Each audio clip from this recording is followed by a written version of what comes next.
Hey, everybody. Welcome to another episode of Truth About Marketing. It's been a little while. We took a little break there, but I'm really excited to get back into the swing of things. And I have a new guest here, Roberto Munoz from Munoz Communications. Thank you so much for joining me. Thanks for having me. I appreciate it. Absolutely. So we always start off, give us a little bit of background about yourself, where you've been, how you got to where you are today. Yeah, so I've been in communications for about 20 years. I've been in in-house roles with big agencies, and I've also been in big corporations.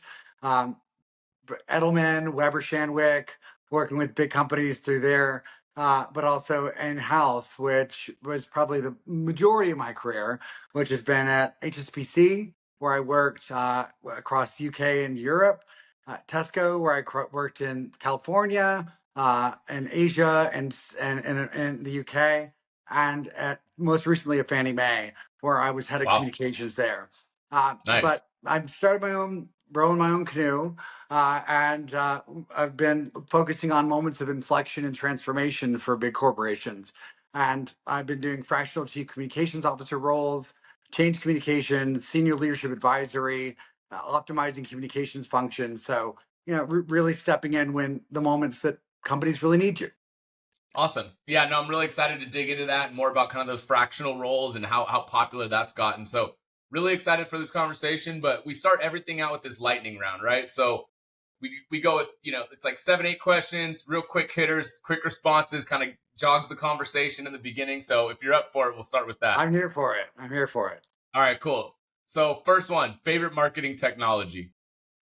Canva, Yep, I use it all the time. Favorite social channel. LinkedIn, Nice. Least favorite social channel. Facebook, Brand or person with good marketing. Patagonia. Okay, good one. Good one. That's a new one. Brand with, well, not bad marketing, but could use help with marketing. Right now, Kite Baby. Okay, we'll have to dig into that one because I'm not as familiar with that brand, so definitely want to dig into that. Favorite influencer or business leader. It might be a little bit off piece, but Kara Swisher. Okay, that's an interesting name. Very polarizing person, so we can definitely get into that one too. And then brand or person that you'd like to work with the most. Brand would be SpaceX, just because it's so cool. And person would be Michelle Obama, because she's so cool. Very cool. Right on. Perfect. Well, you did good there. Sometimes we get people the long-winded answers. Sometimes the So I'm here you for the did lightning good. round. You nailed it. The definition of the lightning round. So, cool. Well, so why don't we dig into some of the things? So right off the bat, for me, Kite Baby, I have not really heard of the brand. I'm not super familiar with it. So tell me why, or elaborate a little more. Like, what do they need help on marketing with? What do they got going on? Well, it's interesting because reputation is 25% of your market value right now, right? And that's a big number, right? And that defines your brand. And Kite Baby, speaking of going off piece, has their brand is around children's clothing lines. Mm-hmm. And there was somebody that was part of their company that went on maternity leave, and somebody went into the prenatal, their child went to the prenatal ward, and she got fired. And so Wow. they've gone back on TikTok, which is a really interesting place to try to apologize. And then they've because they've actually Bold move. fuel the fire a little bit. And then they also are going against their brand values. So in terms of reputation, that's been a huge hit. Yeah, no, absolutely. I can see how. I mean, for some reason that hasn't crossed my. I don't know. Maybe the algorithms aren't feeding it to me just yet, as I don't have kids or anything. But Exactly. but yeah, no, that's super interesting. So as with a situation like that, right? So maybe what would you have done differently in that situation, or what would your advice have been to a situation like that? Well, I think like going TikTok is a really interesting animal, right? And going back to that place actually put fuel on the fire. Uh, and also the sincerity of the message that came out the first time was insincere.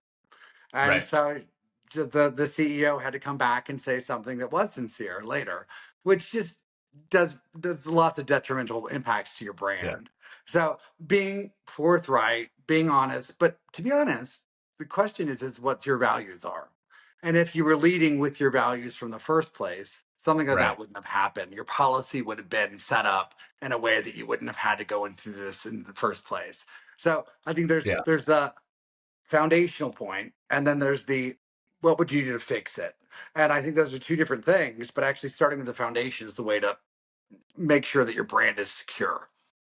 Yeah, and I think that's super important, like even with the companies and brands that we work with, people want to say that there's something, they want to have this mission, vision, values. And that's one of the funniest things. They say, well, what's our mission statement? What's our vision? What's our values? And like, we could say whatever we want. Like, you can write your own little statements and put it on the website, but is that actually who you are? Is that how you're behaving? Like from top to bottom? Like, one of the clients that I had a while back, they wanted to be a white glove service. They wanted to be like the Amex of their industry, right? Like everything was top of the line, high end.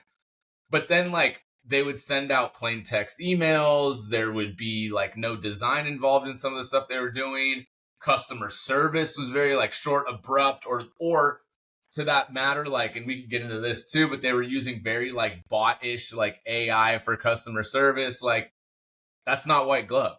Like that's Yeah. not you investing in your product, your service, or this, that. So I think that's really important. So talk a little bit about that, where there's an authenticity element of it too. It's like, today that is, like you said, 25% of your worth is your brand. It's really important that you don't try to mislead or misguide people. And I feel like that happens a lot today. Nah, I agree. And like, so a lot of people, similar with the crisis communications plan, they write it and then it sits on a shelf somewhere. Right. But with your purpose, with your values, they've got to be true and they've got to be meaningful. And people, you've got to do a huge stakeholder audit around that, which is like, who are we? But actually stress test it. Because Hmm. if you say who you are and you're not that person, it's like, what people say when you're not in the room. And all of a sudden, people will smell that out. So Yeah. you got to make sure that who you are is when you write it on a bit of paper, that you don't just put on a shelf. You actually live it, you breathe it, you are that thing. And Right. companies are like people, I think, that you've got to like, the person that's the next door neighbor, what do you say about them when they're not there? The company, the brand, what do you say about them when they're not there? That's who you Right. are. And that's something that I think a lot of people intrinsically don't get. But once you do it, you've got to always actualize it day after day after day after day. Well, I think that's something that's super interesting too, just talking about internal perception versus external perception. Like having been in house and also working on agency side, like we could call ourselves, and I'd use the Salesforce, like we could call ourselves Ohana all we want and so, like just, proliferate the word Ohana all day long. But like, is that what we are internally? And then do we actually treat each other like that? Like, there's all these, and then on the customer side, are we treating them like family? Like where does this start and stop? Like what do the Yeah. people think? What are they saying? And to your point with the stress test, I think it's super important to always check in with your internal folks and with external. Like, hey, would you mind answering just a quick few questions? It's anonymous. Like you don't have to put your name on it, anything like that. We just want to know like how we're doing, right? Like, what do you think? What's our mission, vision, values? Like, are we holding up to this? What could we do better? Blah, blah, blah, right? Super important for the health of the business on both sides. Well, I mean, employees are now leading the way in terms of communications. Like, they'll have walkouts. There's the union issues. There's ERGs that are employee resource groups that are coming out Yeah. and saying something. So a lot of companies are looking in before they look out. And it's an Hmm. onion, right? Because if you're not paying attention to what your people do, what your people care about, it's like taking care of your family, right? Yeah. You got to start with the center and then you move out. So I Yeah. think that's foundational. And so, in order to make sure that your people are heard and seen, a lot of the communications that you're seeing right now, make it Israel Gaza, make it Ukraine, make it name your tune. These things are coming a lot from where they are, who their employees are, and what they care about as their values. And if you're not Right. starting there, it's inauthentic. And all of a sudden, your values don't hold up. Right. Right. Yeah. So, that all being said, when we start to talk about, there's in communications and what you spoke about in terms of crisis and internal and external, there's also, I think we talked about it a little bit before just on a separate conversation off camera, but just in terms of people having opinions and talking, and like I feel like today everybody and their brother have an opinion on every issue that comes out. It's like, you know, oh, this you just mentioned Israel Gaza. Well, if somehow they get Ja Rule on the phone, like, okay, nobody cares what he has to think about, like some, something going on in the Middle East. It's pretty serious, right? So, what in your mind today, like when you have these kind of communication plans and things like that, where do you kind of start and stop of like, hey, we want to speak on these things, we don't want to speak on these things, and when it comes back to, sometimes silence is the better play, right? Like, how are you approaching that these days, where seemingly they want everybody to have an opinion about everything? Yeah. I mean, again, it starts with values. It really does. Like, who are you? What do you care about? And that, again, transcribe that to a company. But Yeah, there's judgment and there's process. Judgment is being smart about knowing when and where you should be talking about something. And process is laying out these are the things we care about. These are the things that matter to us. But when are we going to speak about them? And actually yeah, making sure that you've got the right stakeholders in the room to make that decision. Too often it's, you know, whoever's closest to the president or the CEO gets the right answer.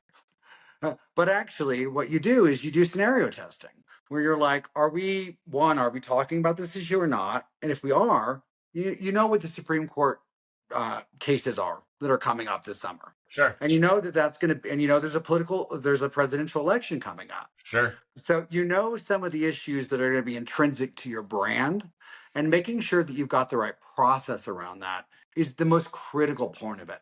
Yeah, what do we Otherwise, say if this happens? What do we say if that what do happens? you say Right? if Like, this happens? yeah, You said that. But otherwise, in the moment, you're making a fleet decision. And right. those are the moments that you get yourself in hot water. I was So just gonna say, I think today it's almost not, content calendars and inflection points, things like that. Like that's pretty standard, and at least for us as communication professionals, you're like, yeah, duh. But like maybe companies don't do that, and they're not. But I think where it gets hairy for communication professionals is these things that are happening in real time, and you're doing your best to keep up with it, but then like again you have executives, and to your point, employees and people that like start speaking out and doing things, and you don't have control over that because it happened 5 minutes ago, not, oh, we saw this coming from a week ago, we put out a plan and then you didn't follow it. That's not the case. It's we didn't see this coming, and then next thing you know, whoa, right? Like, so how do you deal with some of that more real time things that happen? So, and not to say like, you can't control every employee, but as far as executives go, when they, and whether or not they come to you, like, is there times where you go to them first? You're like, hey, I don't know if you saw this, but blah, blah, blah happened. What are your thoughts? Or yeah, vice versa, if they come to you and say, hey, this just happened. What are we doing? yeah. So I think Roe versus Wade was a really interesting one, where it was something that last year we knew it was coming. Yeah, But the stance is, hey, we're not talking about abortion. That's not part of who. Not our companies out there putting it on sure. LinkedIn, putting it on Facebook, right? But what happens is you change your policy, and when you change your policy, you're communicating something internally, and by communicating something internally, you're actually having a point of view, right? And again, it does go Yeah, back to that's the who. hard part, right? Like, That's the hard part. That's the hard part. But so you're not immune to well, a lot of different subjects and a lot of different things that are happening in society. So the yeah, stronger your resolve is, the stronger that you know who you are, the stronger. This is why mission and values seem so pedantic until they're actually meaningful. They're not something sitting on a shelf. They're actually living, right, breathing documents. And when you live and breathe them, then all of a sudden with Roe versus Wade, you go, okay, who's the people that we need in the room? We need our president, we need the head of comms, we need the sure, HR person. And actually, but there was 3 months before you could stress test that. If sure. this happens, what would we do? And I think there's leaving grocery carts while walking out of the grocery store in order to figure out the problem is not Yeah, the right answer, but actually yeah, kind of knowing like, where does everybody kind of sit on this? All of a yeah. sudden you can actually get the better answer earlier. See, my problem that I have, at least today, and my, where I maybe am one of the ones that errs on the side of like, hey, we probably just should let this lie, right? Is where does it end, right? So like let's, and we'll just use Roe v. Wade as an example. Why do I care what the CEO of my enterprise file sharing company that I use for my business? What do I care what they think about Roe v. Wade? right? But then your point is like, okay, well, then those employees who they work for him or her, they might want to know because they want to know who they're working for. Well, you can't tell me that every single person at a company is gonna have the same view. They don't. So like, but should every single employee at 1,000-person company have the same views and model as their CEO? No. So like for me, it's like where does that? And then let's say he makes a statement that picks one side or the other or whatever. Then whoever's invested in that company, now the board, you hired a CEO that thinks this way, and it just like you're just it's a snowball that doesn't stop. So for me, especially with more like serious or sensitive subjects like that, I'm always just like, if you don't need to, don't raise your hand. Right, but there is an expectation sometimes from your employees that you will, and I think like there's certain companies that are going to have to talk about gun control, Sure, right, because they sell guns. There's certain companies that are going to have to talk about name your tune in terms of a really polarizing discussion that's happening in America, but sure. and again, a lot of that comes from your internal people demanding it or requiring it. Yeah, But we're living in a really interesting time, right? Where like anything you say can be polarized. So you've got to be careful and smart about when and where you articulate yourself and how you put yourself into conversations. Sometimes the right answer is not to say something. Sometimes the answer is to do something that's somewhat muted. Sometimes the answer is to be full throttle. It really depends on who your business is as a person. Again, back to that analogy. yeah. So one interesting conversation that I've had too in the past is treating this kind of idea of internal comms is has been blown out of the door because people overshare. And like maybe in the past you had a team huddle and you said, hey, this is a messaging and this is for my employees only. But how many times is like TechCrunch or Business Insider or whoever, this was the internal email that the CEO sent to the employee? Well, realistically, it's not supposed to be for public Yeah. consumption, right? But everything ends up being public consumption. So the whole idea is that your internal comm strategy ends up being just an overall comm strategy because nothing is really internal anymore. I think that's well, one, I always say to anyone that works on my team, if you say it internally, you said it Right. externally, right? Yep. But who would you want to be friends with? A person that talks out of two sides of their mouth, Sure. right? I tell you this and I say this. It puts discrepancies into what your brand is materially about. And as Yep. soon as you start doing that, you're a person that's talking out of two sides of their mouth. Right. And that actually, retention, talent, strategy, work, anything that you're trying to move towards, if you're that person, if you're that brand, people don't want to work there. Yeah. And they're No, voting that's with their very true. feet. They're voting Yeah. with their feet. They'll leave. Yeah, no, that makes a great point actually. I don't know if people think that that we're kind of conditioned where you want to hear something and then when you don't hear it, it's, upset, but at the same time, once given the time to kind of process and things like that, you're like, actually that was probably a good move, or again, thinking at it from a more holistic point of view like you just did, you kind of go, okay, I understand why that makes sense, right? Yeah. Um so kind of switching gears a little bit, we talked a little earlier about your work in fractional CMOs or chief communications officers, like those. You hear that come up a lot these days, right? That there's a fractional role. Talk a little bit about what that actually means, because I think a lot of people are still like, I don't even understand what a fraction. What does that mean? So Yeah. you can Well, be a chief communications officer at 4 companies, like. So people don't talk a little understand bit about people don't understand communications in the first place. So that add right. fractional to the mix. It's deeply confusing, I'm sure. Um, Exactly. So talk a little bit about what a fractional role means, and then how do you guys successfully navigate that? yeah, so you know, I think the traditional agency model is having a reckoning. A lot of people show up to a meeting. You show up to the RFP. That all of a sudden you get Request for relegated to the proposal for most. those who don't know. Sorry, request for a proposal, which is no one likes at all. But then you get relegated to the more junior person on the team, where there is a lot of people got laid off through tech, through name your tune in terms of different company. but also a lot of bigger agencies are letting people go. So there's a huge marketplace right now that's happening of really senior, really smart people that are showing up and going, "Hey, I worked at an agency, I worked at a house. How can I help you? And I'll charge you a fraction of what you were paying before, but also you get me. You're not going to be, there's nobody else, right? You get me if you hire me." And Yeah. so but that also is kind of turning the whole thing, the pyramid on its head, where you go, there's a way to find great talent right now and also piece together, like, I know a great designer, I know a great videographer, I know a great agency that could put the infrastructure around this. But you're buying me as a brand, but then I can help to organize that in a way that's going to be more Sure. cost effective and have the right support for the right thing that you need. And so I think that that's what's happening in the comms and marketing marketplace. And Yeah. so the fractional work is, you know, sometimes you don't want to pay the money to pull somebody in, but you need it.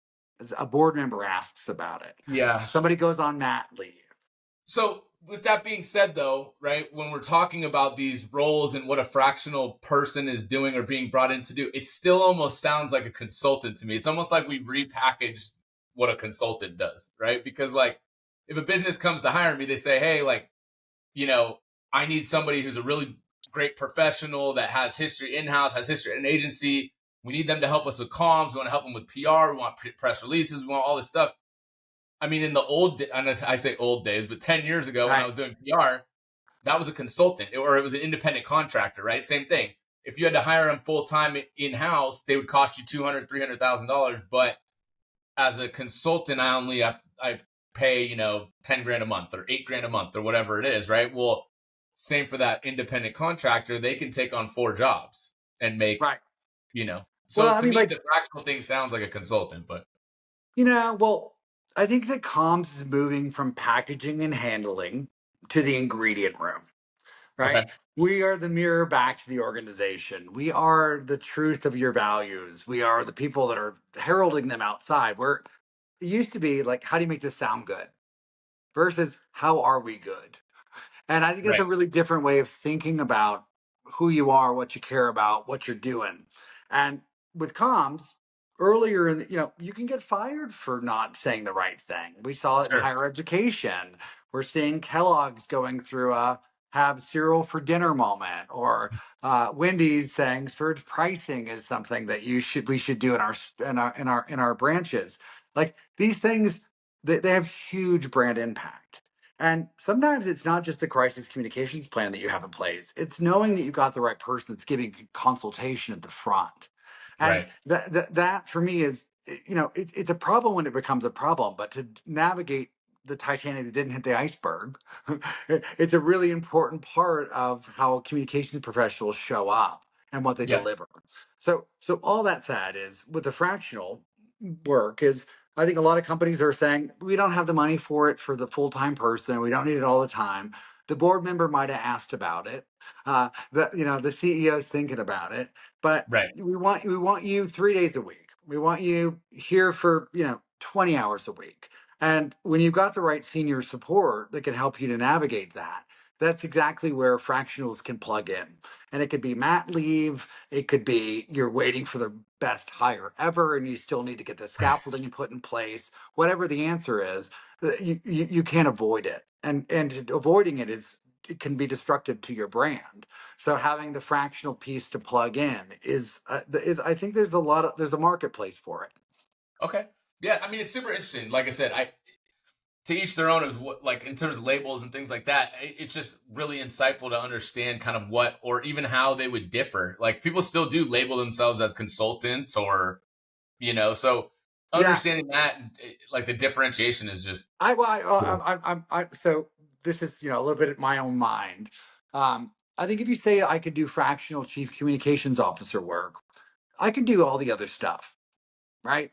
I can sort out your comm structure. I can do the media relations bit. I can do all the internal communications. I can do IR. I could do, so for me, it's almost a halo impact Okay. around I've been in house, and you are hiring me because I know how to call procurement, and I know Sure. how to work with marketing, and I know how to work with HR. So I think that label gives it a different gravitas than I'm a media relations specialist. But I can do that. But what Got it it. does is it demonstrates all the other things underneath of it that you can do. And so for me, tell me if I'm wrong. Tell me it's not No, working. I think it's a healthy debate of like what that actually means. You know what I mean? Right, exactly, and I don't think a lot of people know what it means, and I'm a little bit navigating in water that's dark, but sort of trying to figure it out. But I do think that by saying that I'm a fractional chief communications officer, that means something to people, that they understand all the other stuff that sits underneath of it. Comms is like this dark art, Yeah. and it's been too much of a dark art for a long time. And I think the more that we can educate around what communications really brings to the fore is going to help not only our industry but also businesses and brands. I think it's fair, and as we were talking about this, and my mind's kind of jogging of like what that means is like again, you hire a media consultant or a PR, a media relations consultant. If you're talking about a chief communications officer like fractional, again, to your point, they could do it all, right? You're Right. not, and I guess with a consultant, you think of them as more specialized, right? So same thing when I think of chief, you know, fractional chief financial officer, fractional CFO. That CFO is going to do look at everything for you. You know, your procurement, your accounting, your taxes, your all of it, right? Whereas if you were to hire consultants, it's going to be a tax consultant, an accounting Right. consultant, right? So I think it makes more sense, especially I think for smaller companies who are like, hey, we can't make this, three, four, $500,000 investment in this person. So can we get somebody that could be here with us at least 30% of the time for, Yeah, and under maybe 20? it's a try before you buy moment, right? Sure. Where it's, you come in, you show them the way, right? You show, like, because comms is all about education. Like, and it's a big part of the job. You've got to show up and tell people, explain to people why it matters. Because a lot of people only worry about it when it's gone wrong. Not, 100%. but not, but so sometimes you go, we don't need that. It's too expensive. We're Series A, we're Series B. We don't. But then all of a sudden you go, what about this? What about this? What about this? What's your brand? What's your narrative? How are you Yeah. showing up to stakeholders? Are you wasting a lot of money spending time talking to people you shouldn't do? And then all of a sudden you go, actually, we should have that. So actually, there's a bit of try before you buy that exists within the fractional world, which I kind of like because you through the education, you either work yourself out of a job and you hire the best person for the role, or they go, maybe you should do this. I think, to be honest, it's kind of a good thing on both sides because Yeah, it gives you the flexibility. You're almost like, I mean, I equate a lot of things in life to dating, right? But like, swipe, swipe, it's almost swipe. like dating. You're like, yeah, where the company's like, well, let's see. And if we don't necessarily like this person, we only need to keep them for like 2 or 3 months. Then we can try to find somebody else, right?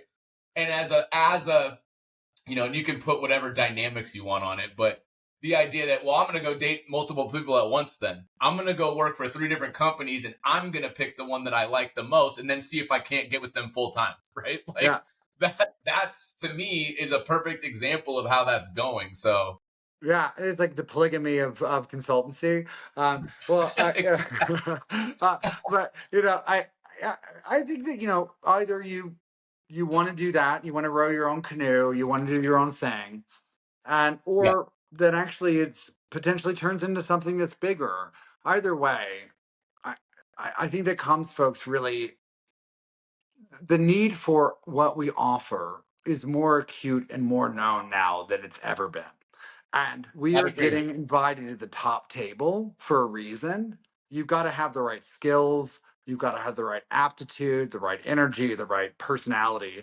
But you also I think it's what HR did two decades ago.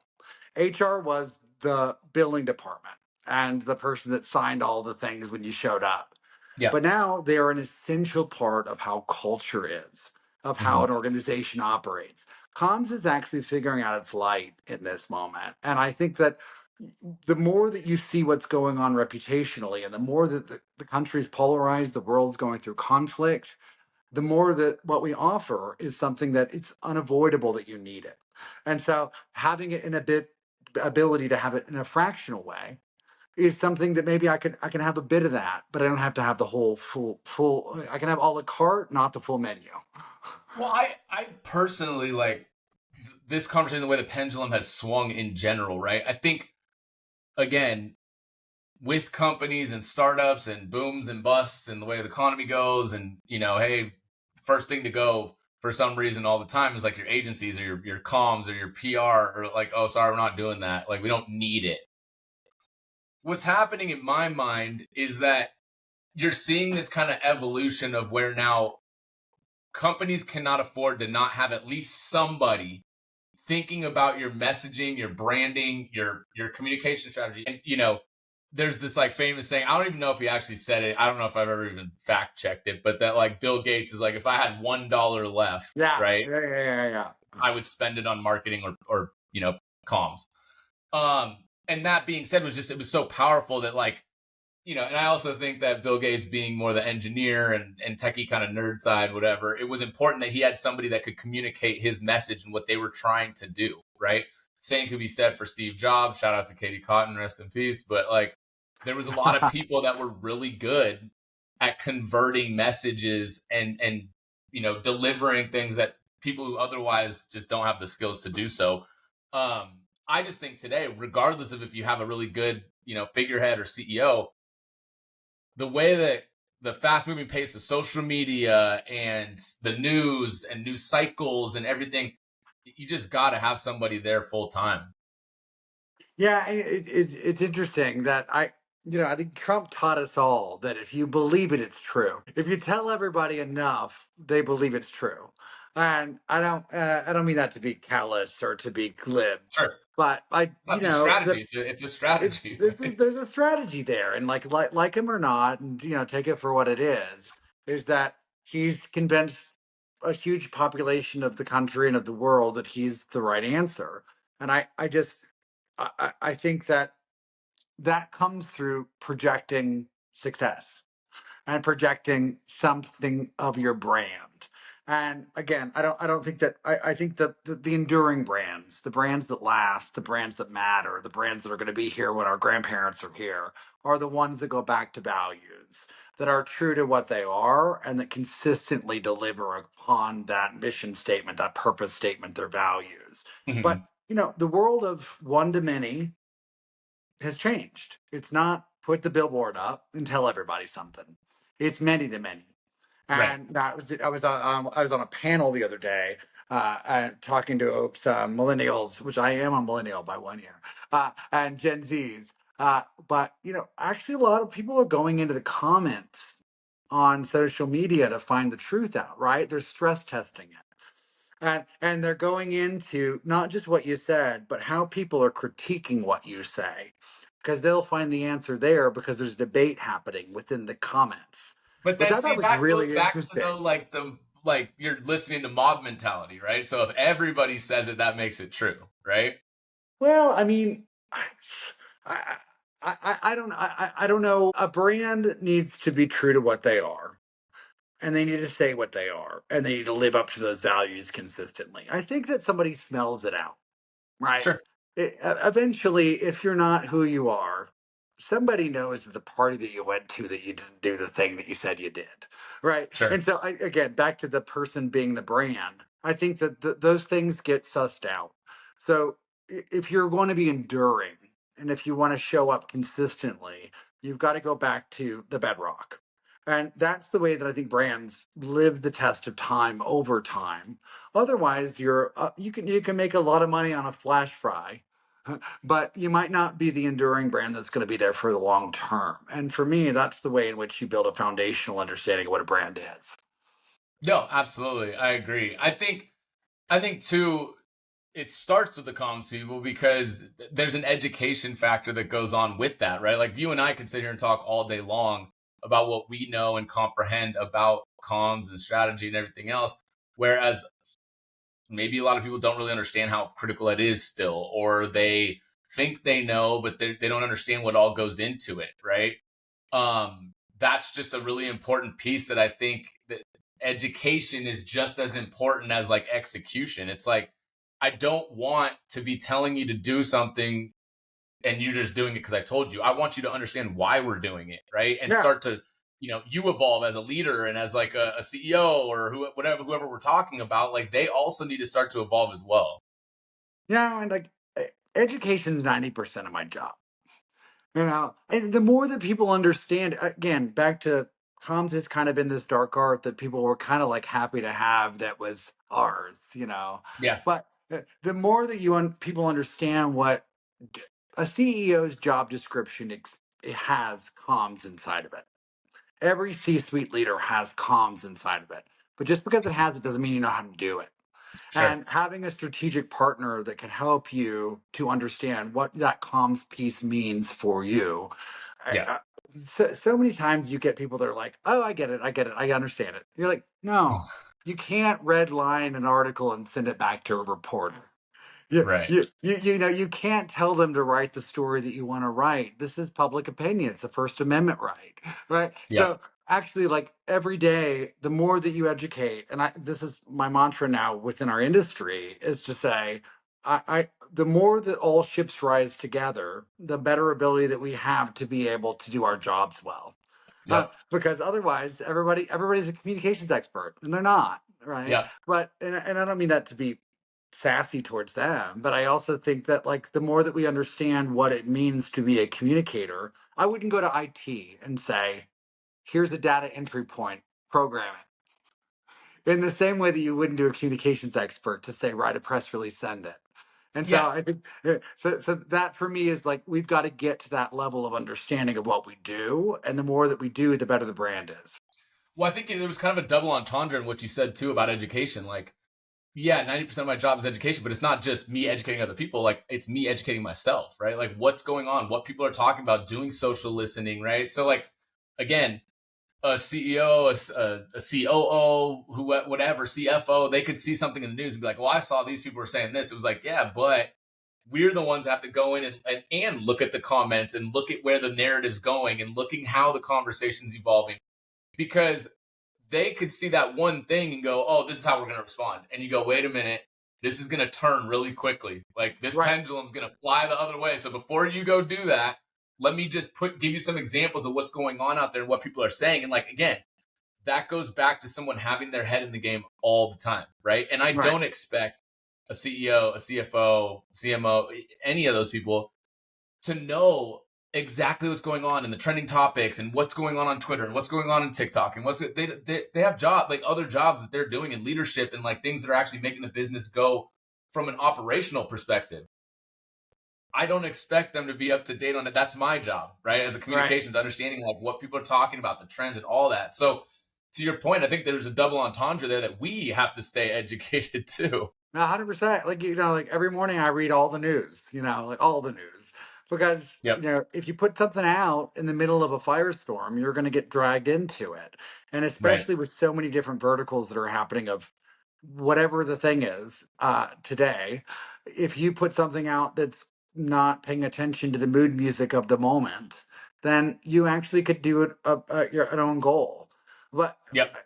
we've really got to think about as communicators, we're scanning the landscape constantly, but our skills as communicators, we need to up the level. Is because as comms folks, a lot of people have like just grown within their own little vertical, and I don't mean that to be rude to other comms professionals, but right now we are at the C-suite. We are in the room. We're there to avoid the iceberg. We're there to project the brand. We're there to make sure that our reputation is solid. And I think that in our industry, we need more people that have those skills in a more well rounded way to be able to show up to that meeting and say something to the Yeah. CEO in a fulsome way, which a lot of folks aren't there yet. And I think our industry is catching up to itself because they need you there, but you need to have the skills to be in the room in the first place. And so that See, for I me think is a it's one of big change. those I think it's one of those weird kind of dichotomies, just like, I use the example of when people are like, oh, we want young, hungry, da da da with 10 years experience. And then they're like, well, how do I get 10 years of experience, but also be young and hungry because I just got out, like I just got out of college. How can I get 10 years of experience? I think the same thing happens with comms professionals, right? Like you have to earn the respect of those leaders and before they start just like listening to you at every turn. But at the same time, it's like, well, how do I get their respect if I just started or if I'm young and they've been doing this for 30 years or whatever, right? Like there's an element of, even with like if you're new at a company or it's a new client, like you kind of got to earn that trust, respect. But at the same time, in my experience, at least, it's like, listen, throughout my entire career and even in my personal life, I don't really make friends by being a yes man. I don't make friends by sitting there and just telling everybody what they want to hear all the time. Right. Like you do it by doing what's right and giving them the proper guidance and saying, hey, I know you're not going to like this, but you need to do X, Y, and Z. They go, Yeah. what? And you say, look, I'm just telling you as a professional, I've seen it play out. Here's how it's going to happen. This is what you should do. Yeah. And then I think that's how you earn the respect. And that's how from then Agreed. forward, they're like, damn, he knew I wasn't going to want to hear this, but he told me, I did it. It worked out. And that's how you build a good relationship moving forward.